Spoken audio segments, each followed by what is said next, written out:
Friends, पिछले भाग में आपने देखा था कुणाल का पापा से थप्पड़ खाना और उसका संध्या की याद में रोटी का ज़मीन पर गिराना और अंत में वो फ़ोन कॉल जिस पर कुणाल को बहुत गुस्सा आया। अब आगे।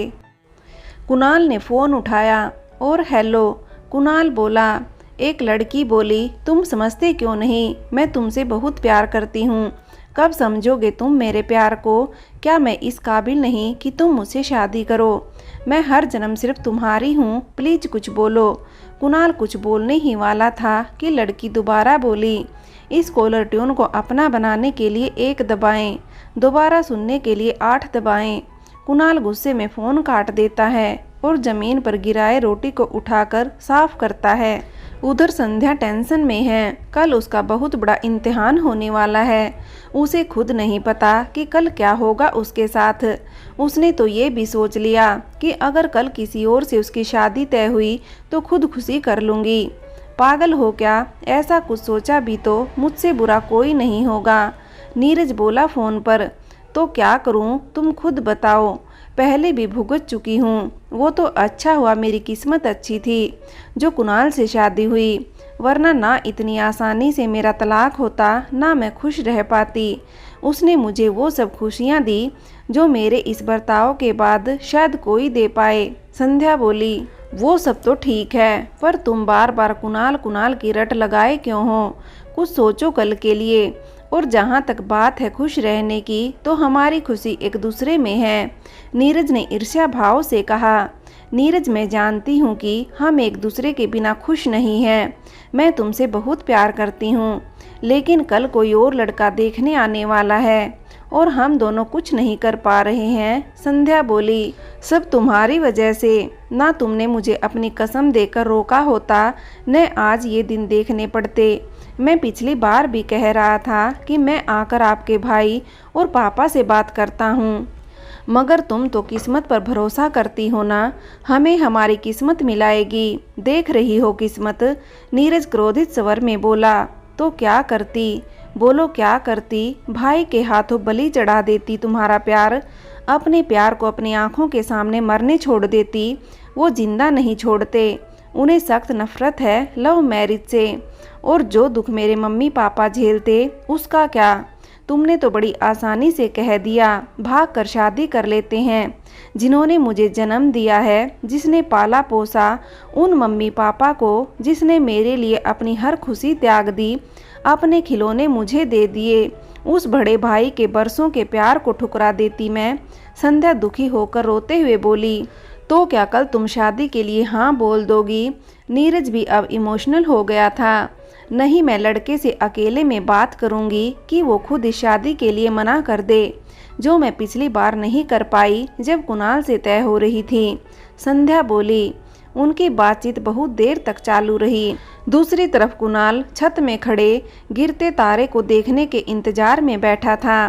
कुणाल साथ ही इंतजार में बैठा है कि संध्या उसे फ़ोन करेगी, क्योंकि वो खुद नहीं कर सकता, क्योंकि वो नहीं चाहता कि वो जताए कि उसे उसकी हद से ज़्यादा याद आ रही है। बहुत देर इंतजार के बाद आखिर एक तारा नजर आया जो बहुत चमकीला था और बहुत तेजी से भाग रहा था। अब कुणाल ने उस पर नज़र गड़ाए। कुणाल ने अपनी मनोकामना पूरी करने के लिए मन्नत मांगते हुए कहा, हे भगवान, इस गिरते हुए तारे को आज गिरने ना दीजिए। उनकी मनोकामना पूरी करे और कोई इम्तिहान ना उसका लीजिए। जो वो चाहती है, अगर उसमें उसकी दिल से खुशी है तो कोई चमत्कार कीजिए, कोई चमत्कार कीजिए। इतना कहकर कुणाल ने अपनी आंखें धीरे से मूंदी और आंख मूंदते हुए याद किया, जब करीब 2 महीने पहले संध्या और कुणाल साथ खड़े होकर तारा गिरने का इंतजार कर रहे थे और कोई तारा ना गिरा।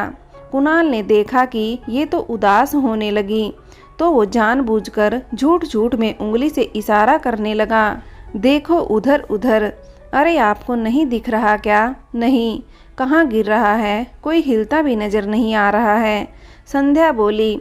अब तुम्हें सारे तारे गिरते नजर आएंगे। संध्या को अपने हाथों से उठा लिया और गोल गोल घूमने लगा। अरे मैं गिर जाऊंगी, मुझे चक्कर आता है। अरे प्लीज़ छोड़ो, मुझे आसमान गिरता नजर आ रहा है, प्लीज़ छोड़ो। संध्या चिल्लाई। अब तक संध्या हंस रही थी। धीरे धीरे जब कुणाल ने नहीं छोड़ा तो उसे गुस्सा आने लगा और वो बोली, प्लीज़ छोड़ो, मुझे तुम्हारे आगे हाथ जोड़ती हूँ। कुणाल फिर भी नहीं माना तो संध्या गुस्से में चिल्लाई, छोड़ो मुझे। कुणाल ने धीरे से रुककर उसे उतारा और पूछा, कितने तारे गिरे? इतने में एक तमाचा उसके गाल पर पड़ा। शायद संध्या को गुस्सा आ गया था। उसके बार बार मना करने पर भी वो नहीं माना। संध्या कमरे की तरफ भाग गई और कुणाल अपने गाल पर हाथ लगाकर खड़ा रह गया। मैंने उसे खुश करने के चक्कर में उसे नाराज कर दिया था। कुणाल अभी वर्तमान में अपने गाल में हाथ रखते हुए खुद से बोला। अब कुणाल कमरे में जाकर पलंग में लेट गया। उसे आदत हो गई थी पलंग में लेटने की। बेड में नहीं लेटता था, इसलिए वो बेड की तरफ मुंह करके लेट गया। बेड में अब भी बीचों बीच रखा एक गोल तकिया और तह करके रखी एक चादर वैसे ही पड़ी थी जैसे संध्या रखती थी। देखते ही देखते उसे ऐसा लगा जैसे बेड पर संध्या लेटी है और कह रही है, सॉरी। सॉरी किस लिए? कुणाल ने पूछा। मुझे आप पर हाथ नहीं उठाना चाहिए था, संध्या बोली। उस दिन तो बोले नहीं, आज क्यों बोल रही हो? कुणाल ने कहा, जबकि वो जानता था ये संध्या नहीं उसका प्रतिबिंब है। उस दिन मैं समझ नहीं पाई थी आपके प्यार को। संध्या के प्रतिबिंब ने कहा, वो तो अब भी नहीं जानती कि मैं उससे कितना प्यार करता हूँ। कुणाल अपनी भावनाओं को उड़ेलते हुए बोला, कभी उसे क्यों नहीं बताया? मुझे क्यों बता रहे हो? संध्या के प्रतिबिंब ने कहा, मैं ये जानते हुए भी कि वो मेरी नहीं किसी और की भी खुशी है और उसकी खुशी मुझ में नहीं किसी और में है, तो भला कैसे मैं उसे कुछ कहता? कुणाल बोला, तो अगर तुम सब जानते हो तो भूल क्यों नहीं जाते उसे? संध्या के प्रतिबिंब ने कहा, मुश्किल है। कहकर कुणाल ने करवट बदली और संध्या का प्रतिबिंब गायब हो गया। सुबह होती है। संध्या के घर में जैसे 56 भोग बनाने की तैयारी की लहर सी उठी है। अभी पकोड़े भी तलने हैं। ये कढ़ाई जल्दी खाली कर। उमा संध्या से बोली, क्यों इतनी तैयारी कर रहे हो माँ? उन्होंने हाँ बोलना होगा तो ऐसे ही बोल लेंगे। संध्या बोली, अरे बेटा, हाँ बोलेंगे तभी तो आ रहे हैं। बस आज ही शादी तय हो जाएगी तो सगाई भी आज ही कर देंगे। अभी सब पका देंगे तो मेहमान के सामने कीचड़ पिचड़ नहीं होगी, उमा ने समझाते हुए कहा। संध्या ने कढ़ाई खाली करते हुए कहा, क्या रखा है? ये इसमें खीर है, तू जाकर बादाम छील दे। उमा बोली, तुम भी ना माँ, लड़के वाले देखने आ रहे हैं, बारात नहीं आ रही है। संध्या चिड़चिड़ी होकर बोली, चुपचाप कर जो कह रही हूँ।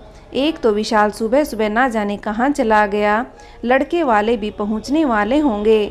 इतनी तैयारी पहली बार नहीं की जब कुणाल आया था देखने, जितनी आज कर रहे हो और पिछली बार भी की थी। मुझे सरप्राइज़ में लड़का दिखाया, इस बार भी वही। कुछ मेरी भी सुन लिया करो माँ। संध्या ने इस उद्देश्य से बात छेड़ी थी, क्या पता आगे बात बढ़े और नीरज की बात माँ के आगे रखूं। कुणाल का नाम ही मत ले सुबह सुबह। अच्छा सोच कुछ। वो अपसुगनी जिसने हमारी बेटी को इतना परेशान किया, नरक में जाएगा कमीना। उसे तो नरक में भी जगह नहीं मिलेगी। उमा काम ज़्यादा होने से परेशान और चिड़चिड़ी थी। ऊपर से संध्या की बातें उसे गुस्सा दिला रही थी। संध्या कुछ कहती उससे पहले बाहर से आवाज़ आई, आइए आइए पधारिए, स्वागत है आपका। सुरेश लड़के वालों का स्वागत करते हुए बोला, लो अब आ भी गए, तू जल्दी से चाय चढ़ा, मैं उन्हें पानी देकर आती हूँ। कहते हुए उमा पानी का ट्रे जो कि पहले से तैयार रखा था लेकर किचन से बाहर चली गई। संध्या किचन के दरवाजे से छिपकर देख रही है लड़के को। लड़का उम्र में विशाल की उम्र का था। हट्टा कट्टा चेहरे से लग रहा था जैसे गुस्सैल हो। एकदम तन कर बैठ गया। पानी का गिलास मुंह पर लगाता, फिर इधर उधर देखता, शायद संध्या नजर आए। जैसे ही उसकी नज़र किचन की दरवाजे की तरफ घूमी, संध्या एकदम से हट गई। शायद उस लड़के ने उसे छिपते हुए देख लिया। वो मुस्कुराते हुए पानी का गिलास टेबल पर रखता है। सब मेहमान पानी पी चुके थे, चाय की बारी थी। सब मेहमान बोलने में लग रहे हैं। कितने लोग हैं ना जाने, मगर सिर्फ 4 लोग हैं। लड़का पंकज, उसके पिता और चाचा और उसकी चाची। पंकज की मां नहीं आई? उमा ने सवाल किया। वो इस दुनिया में नहीं है, मोहन ने जवाब दिया। तो उमा को लगा शायद उसने गलत सवाल कर दिया।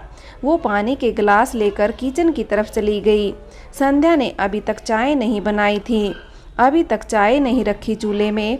ऐसे कैसे खाएगी ससुराल में? सुधार ले अपनी आदत, अभी तक पक भी गई होती। कहते हुए उमा ने खुद ही चाय रखी। विशाल कहाँ है? नज़र नहीं आ रहा है। मोहन ने सुरेश से पूछा। तुझे कुछ बताकर गया क्या विशाल? उमा से पूछते हुए सुरेश बोला। कोई कुछ नहीं जानता विशाल कहाँ है। लड़की को चाय लेकर बुलाया गया। बहू तो बहुत सुंदर है। क्यों पंकज, है ना सुंदर? पुष्पा अपने भतीजे को छेड़ते हुए बोली। पंकज ने भी शर्माते हुए चाय का एक कप उठाया और पहली चुस्की लेते हुए बोला, हाँ बहुत सुंदर है। मतलब शादी पक्की? मोहन ने कहा। ऐसे ही बातचीत आगे बढ़ी। न पूछा जा रहा है लड़की को, न किसी की सहमति। अपनी चलाए जा रहे थे घर वाले। संध्या से कुछ भी नहीं पूछा जाना संध्या को एहसास दिला रहा था कि शादी के बाद लड़की सच में बोझ हो जाती है। बहुत देर की बातचीत के बाद जब बात फाइनल होने लगी तो संध्या से पूछा गया, कमाता अच्छा है, खाते पीते घर से है, तो संध्या मेरे ख्याल से कोई दिक्कत नहीं होनी चाहिए तुम्हें, सुरेश ने कहा। और आजकल शादीशुदा लड़कियों को लड़के मिलते कहाँ हैं? वो तो तुम खुश नसीब हो, मेरे बेटे ने हाँ कर दी, मोहन बोला। संध्या से पूछने के बहाने उसे अपना फैसला सुनाया जा रहा था। ऐसे में ना ही वो मना कर पा रही थी। उसने सोचा था कि लड़के से अकेले में मिलूंगी तो उसे सारी बात बता के मना करवा दूंगी, मगर किस्मत को कुछ और ही मंजूर था। उन्हें अकेले बैठने का, बात करने का मौका नहीं मिला।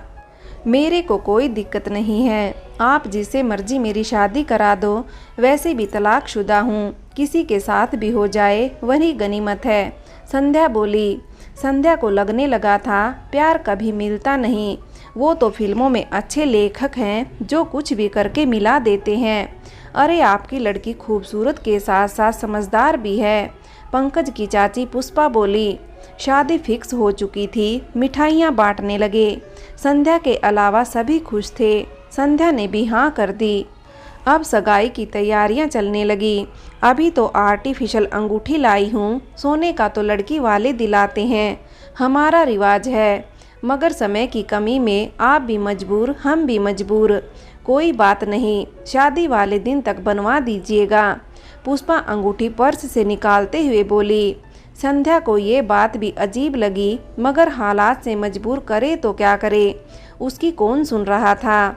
जी जी बना देंगे, शादी भी जल्दी होनी है, लेकिन बनवा देंगे, आप निश्चिंत रहो, सुरेश बोला। अब सगाई की रस्में चल रही थी। रस्में क्या, बस अंगूठी पहनाई जानी थी।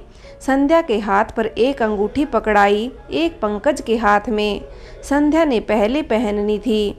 उसने कांपते हुए हाथों को आगे बढ़ाया।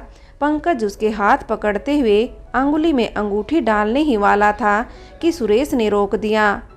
रुको, संध्या कब से इंतजार कर रही थी कि कोई बीच में रोके। एक उम्मीद की किरण जागी, कोई फोटो शोटो भी खींच लो, सुरेश बोला। ये सुनकर उमा ने फ़ोन लिया और फोटो खींचने लगी। अभी संध्या को पंकज ने अंगूठी पहनाई और तालियों की गड़गड़ाहट से घर गूंज उठा। अब संध्या की बारी थी। संध्या की सारी उम्मीदें टूट चुकी थी, इसलिए वो बिना रुके पंकज को अंगूठी पहनाने लगी। संध्या की हाथ की कंपन से अंगूठी गिर गई थी।